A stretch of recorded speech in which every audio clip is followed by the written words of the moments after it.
Blackwood is a film that plays to its strengths and embraces its weaknesses in a way that other films could really learn something from. I was drawn into the story from the beginning, loved picking out the little details along the way, and was fist pumping during the ending. This film is something of an emotional journey, and I'm glad I took it. The film follows Dutch and his gang as they chase Doe and Howie into the Blackwoods.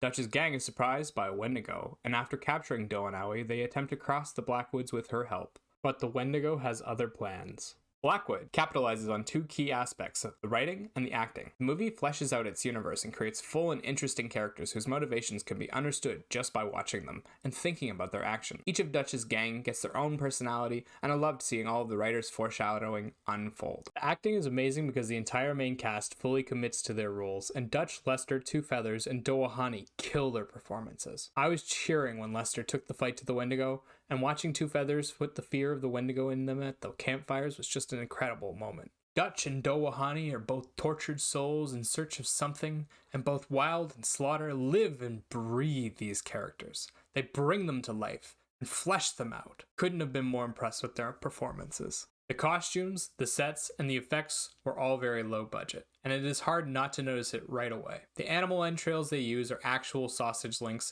The costumes are just a little too modern and just a little too clean. The town looks like a rural western fair, and a few of the extras were just downright awful with their delivery. Despite all of that, the film quickly moves into the woods, makes incredible use of the space, and creates fog to obscure events while instilling in the audience an unshakable, eerie feeling that something bad is about to happen. The tension builds and builds until all at once, everything pops off. That's when the movie embraces its low budget and leans into the cheesiness of the group fighting the Wendigo. The effects are terrible, and the final fight was almost as bad as Kirk vs. Lizard Man, but I was still just so pumped to see it. The actors commit so hard that you start to wonder if the effects are actually better than they really are. Movies like Blackwood are fun and entertaining, and worth several watches just to catch all of the little details throughout the film. It's fun and hits all of its shots so well that you can't help but overlook the bad parts and just lean into the ride. 7 of 10.